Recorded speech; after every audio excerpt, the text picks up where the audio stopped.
everyone, and welcome back to Maya's Reviews, a book podcast and blog. If you're new here, welcome, and I hope you stick around. Before I get started today, I just wanted to talk about my plans for this week. Obviously, today you're getting a review and an episode, and on Friday, I know I said I was going to do just one episode and just one review week, but I'm making an exception for the Q&A episode. So Friday, I believe, is my plan. That will come out. Thank you so much to everyone who, submitted questions. I love you all so much. So just thank you, and that will be out later this week. And I think that's actually all for updates. So let's just jump right into this review. And today's episode, I'm hoping, is going to be a little bit different because this novel that I am reviewing is so deep and there's so many ways that I feel you could interpret what happened and the ending that I kind of just want to discuss it a little bit. So I'll let you know when I'm going to discuss anything spoiler related. So that way, if you haven't read this novel yet, because it is out now, I believe, then you can go do that without me spoiling it for you. Today, I am reviewing The Origins of Iris by Beth Lewis. Thank you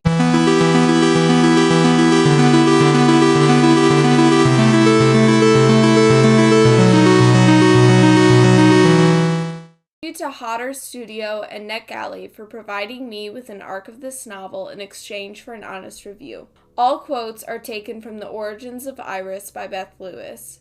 There are some content warnings: suicide, abuse, emotional and physical, sexual assault, insanity, language, homophobia, misogyny, and violence are all in this novel. And it is an adult novel, so, if you're a minor, maybe hold off on this one. Like I said, I will let you know when there will be spoilers. So, overall, I rated The Origins of Iris 5 out of 5 stars. The plot, setting, characters, writing, and memorability were all 5 out of 5, and they were just perfect. There's so much to say about this heavy and realistic novel that deals with topics I feel are not really talked about in our society. And especially not in literature. The Origins of Iris is one of my favorite novels because of its ability to convey deep and heavy and horrific topics in a way that is bearable and yet truthful. The Origins of Iris was published by Hodder Studio on August 19th, 2021. It is not a part of a series, and it is 336 pages. It's an adult fiction LGBTQ thriller. The book's description: author of the critically acclaimed debut The Wolf Road, Beth Lewis returns with her brand new novel, The Origins of Iris, where wild meets sliding doors. I opened my eyes, and the woman wearing my face opened hers at the same time. Iris flees New York City and her abusive wife Claude for the Catskill Mountains. When she was a child, Iris and her father found solace in the beauty and wilderness of the forest. Now, years later, Iris has returned for time and space to clear her head and to come to terms with the mistakes that have led her here. But what Iris doesn't expect in her journey of survival and self-discovery is to find herself, literally.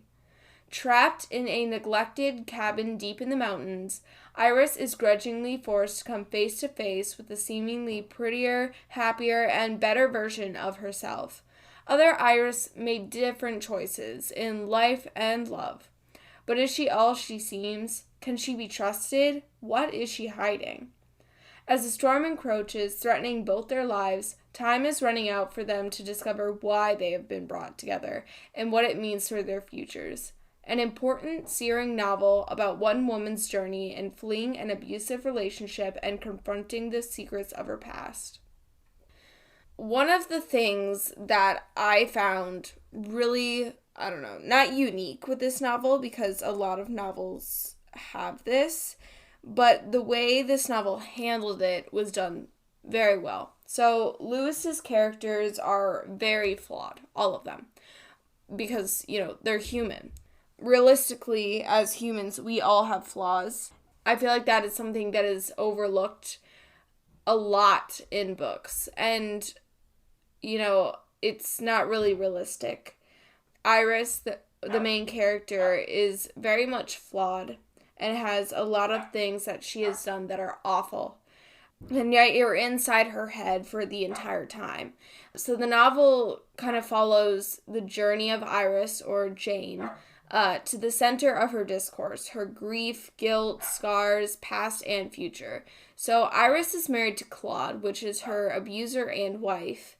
And as I mentioned, all of the characters are flawed, and, most of them are horrible people, and that includes Iris, I think specifically in YA too, which is what really sets young adult novels apart from adult novels, is that in adult you have these flawed characters, and in YA you don't really see that. So this is just a trigger warning and a spoiler. You might want to skip ahead like a couple seconds. So it is revealed that Iris rapes Claude after being abused by her for many years throughout their marriage. Obviously that's not an excuse. It's a big lead up to it, but that is revealed. And so obviously Iris is not an amazing person. She's a very flawed and awful character. Not awful in the way she was written, but she is like an awful person. And I think that's really important to see in literature. Not everyone is perfect all the time, obviously. No one is really what they seem. And I think this novel really handled that really well. For a large portion of the novel, Iris is alone in the woods where she's escaped to discover happiness and, what she's missing from life since meeting Claude. Because, she thought Claude was the one. That's another unique thing, too, is that I've never read a novel where there's abuse in a lesbian relationship. And I think that's really important too, because a lot of the representation we have in novels is very positive in, like they find their true love, it's all, happiness and rainbows after. But this is a much different and realistic take, because like anyone can be abusive. And so I really think that this novel is important, not just as a piece of literature, but also as an example of we should really not just be talking about the entirety of Good Side, because books are very influential and they can move mountains. They're really important in a lot of people's lives. So I think this is really important. What I thought was really cool with Iris being stuck in the woods was how she's not a reliable narrator at all. She's stuck in there and she sees herself, like literally another version of herself. Now, you can look at that and you can go, oh, she quite literally saw herself there, She comes back, this is a spoiler, she comes back afterwards and her coat isn't ripped like it was when she was trying to, trigger warning, kill herself. And you can look at that and you're like, well, right there is proof. Her jacket isn't ripped. And her jacket that she brought with her was. So, but then you can also look at that and be like, well, she could have just imagined it being ripped, She's also saying that she's seeing a literal version of herself, and they can't walk more than a few miles away from the cabin that they're stuck in. So, you can look at either way and be like, well, maybe she's not actually seeing this, and maybe she is. And, that is one of my favorite parts of this novel, is that a lot of it is left up for your interpretation. The author puts it all there, and you just have to kind of figure out what you think really happened. And I think that amount of freedom in this book, while also having a strong story, is really, really nice, and I really love that. With Iris, you kind of just slowly descend into this madness, I guess, if you think she went crazy.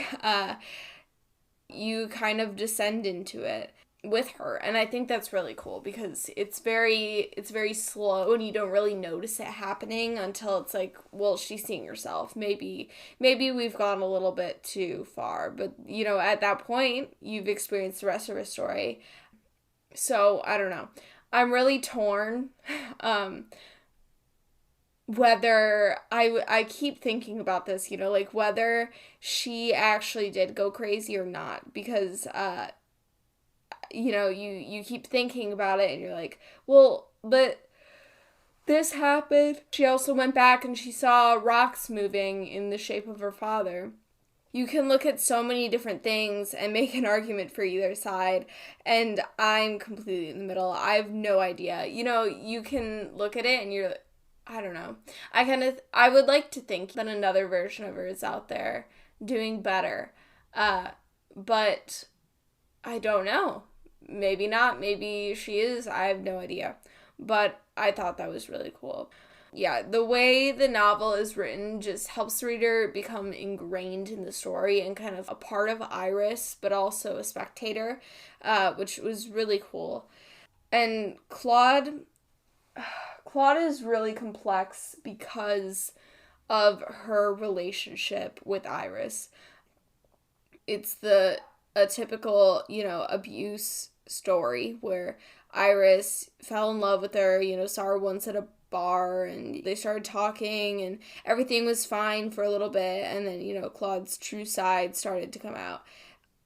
Like I said earlier, it was really interesting to me and really important to me when I read this. I'm like, yeah, this is a side. It really sucks that abuse is a thing in any relationship. This is a side that we need to see because you're going to have young and naive readers reading young adult, and your literature is very influential, and I think it's very important that there is an example of a darker side in relationships.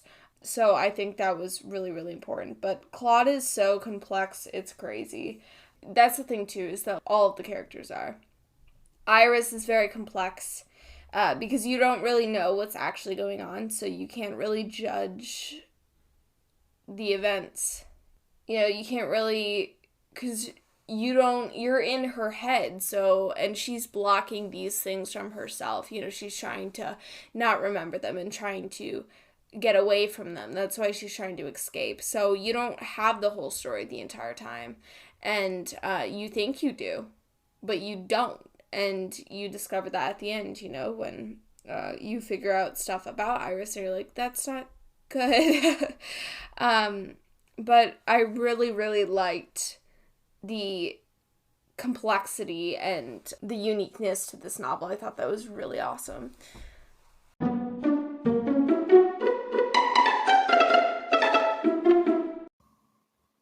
Interested in starting a podcast?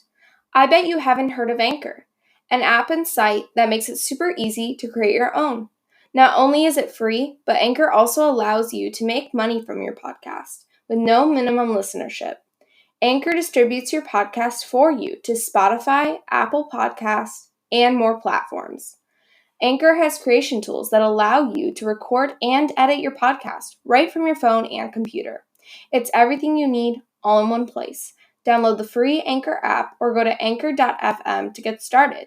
That's ANCHOR.FM to get started today.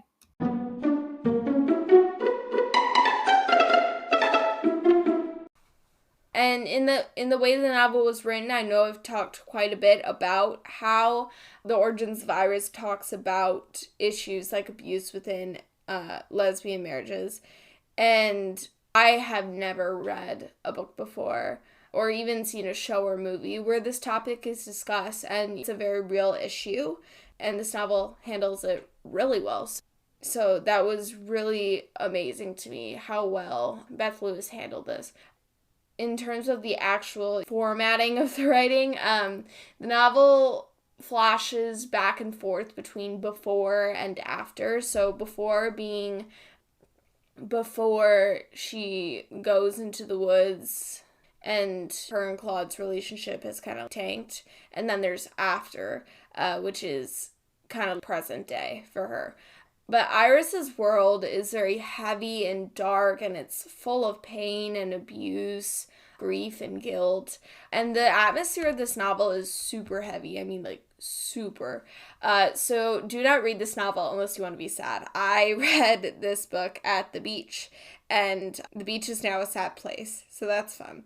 But it really just, it kind of sucks you into this black hole, and I think that was really cool because it brings the situation to life.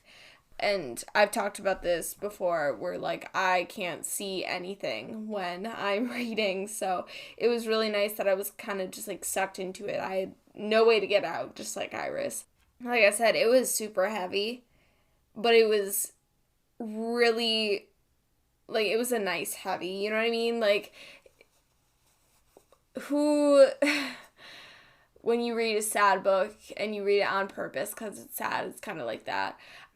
What really, for me, makes this novel a masterpiece, and I'm saying masterpiece because, honestly, I don't know what book reward there is, but, it should win some rewards because this novel is amazing. Its openness is what really, really hits me, and I love it. I've never read a book before where everything is you kind of can interpret it how you want. Like, the author is kind of leading you in the center of two sides, and it could go either way. It could swing either way, and I loved that so much. I've never read a novel before like it, so it was really unique, at least to me. So the ending, I gotta say, killed me, and also was so intriguing that I literally have been thinking about this.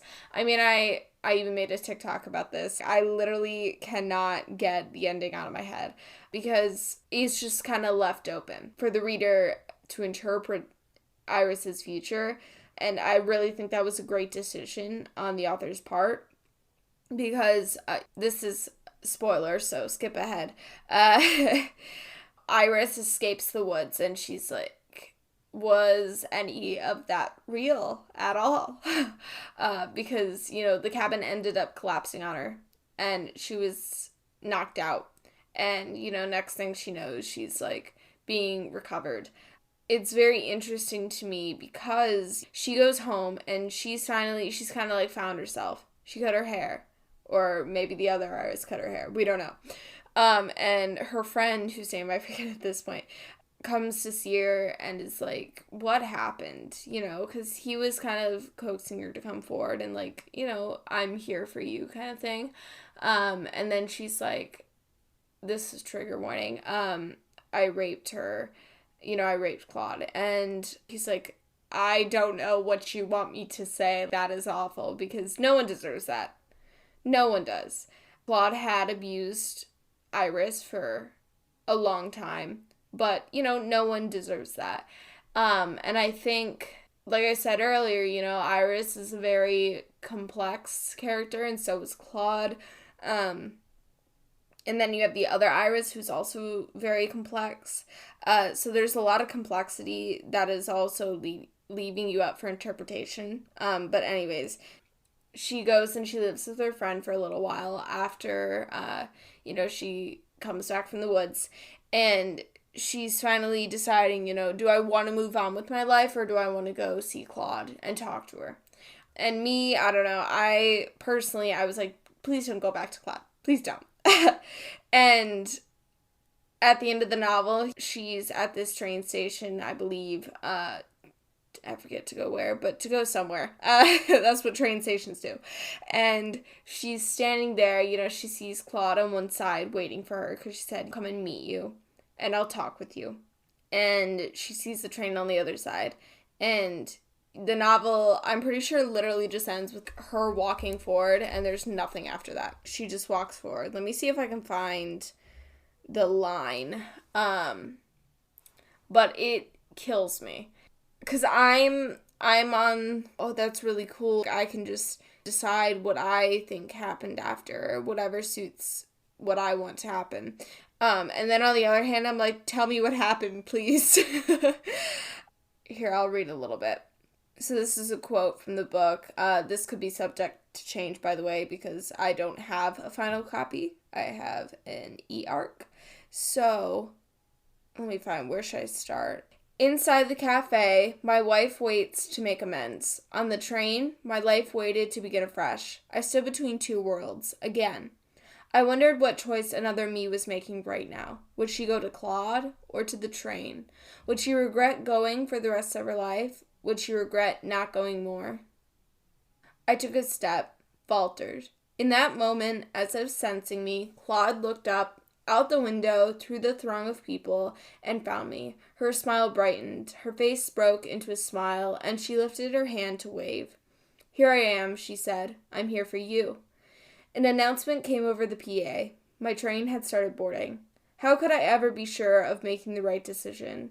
How could I turn my back on one life in favor of another? I thought of Iris, the version of me who had a whole different set of regrets, even though she had made the right choices and I knew the answer.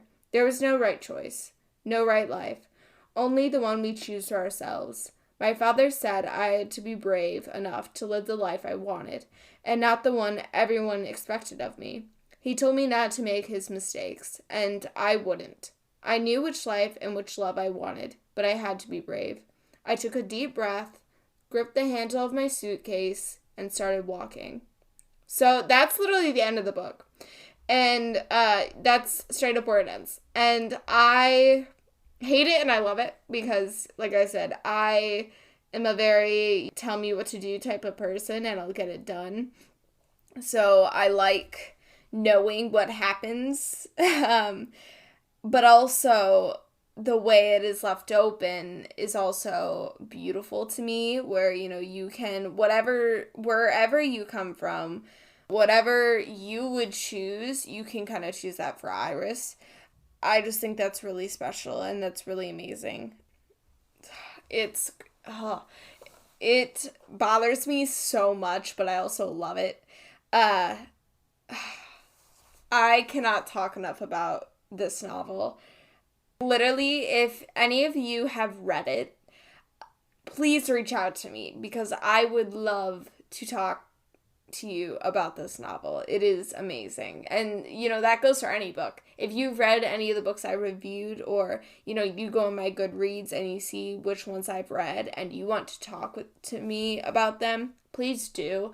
You can DM me on Twitter or TikTok, or you can even email me. Like, I don't care. Please reach out because I would love to talk to you about it. I'll even set up a Zoom, okay? Please reach out to me if you want to talk to me about a book because I would love to do that. Because, you know, I love reading and I love talking about the books I read. So just keep that in mind. But like I was saying before I went down a whole line of crazy, it's really, really cool how this book was written. And I loved it. So, the plot, so like I said, it's The Origins of Iris is obviously a very heavy novel, and the journey through this heaviness is fairly paced.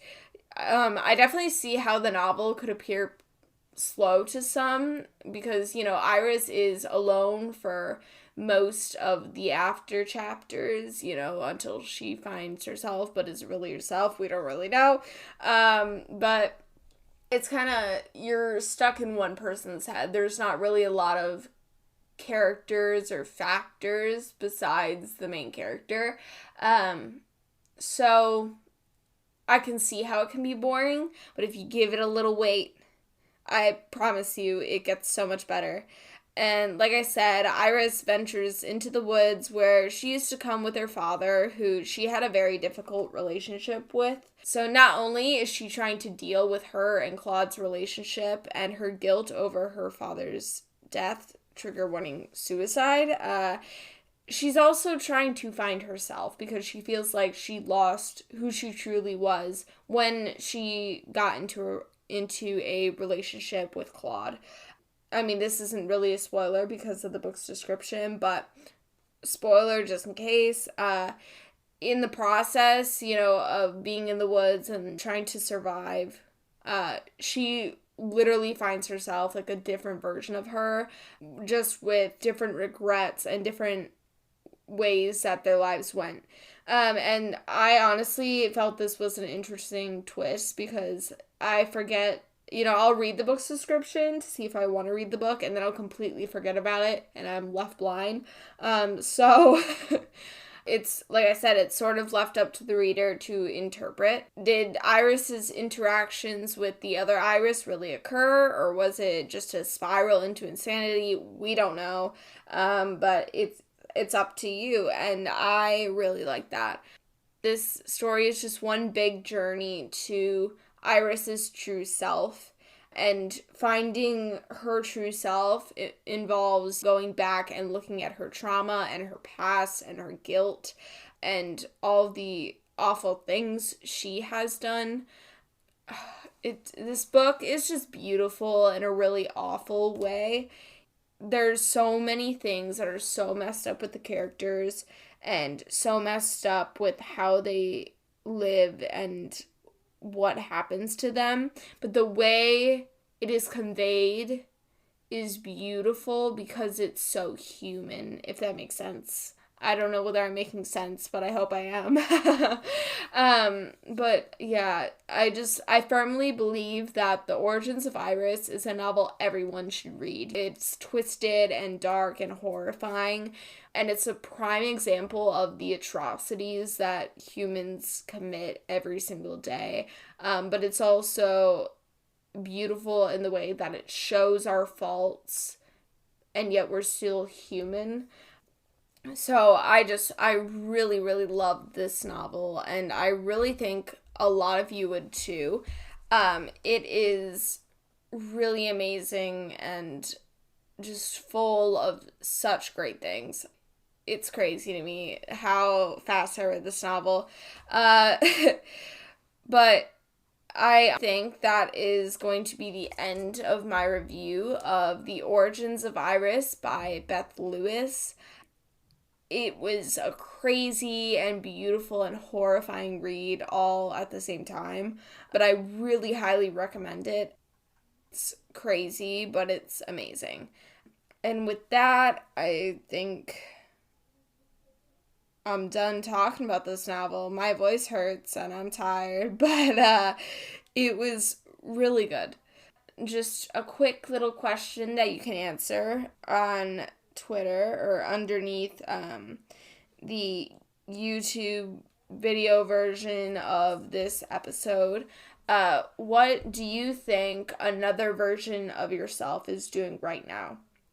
I would like to think that I am just lounging around rewatching Stranger Things and Outer Banks and listening to the new ABBA music while eating double fudge brownie, Eddie's ice cream, and living my best life. I really hope other Maya is doing great right now, because we're struggling over here. But I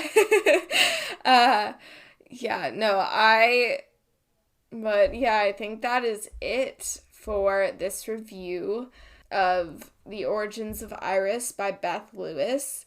I hope you enjoyed it, and if you did, please check out my blog, Maya's Reviews, at mayagreviews.wordpress.com. You can also find me at Maya the Bookworm on Twitter, Goodreads, TikTok, BookBub, and Book Sirens. I'm also on Tumblr at Maya Reviews. If you want me to review your book or want to come on the podcast to discuss a novel, even just reach out to me, which please do. You can email me at mayagbookreviews@gmail.com.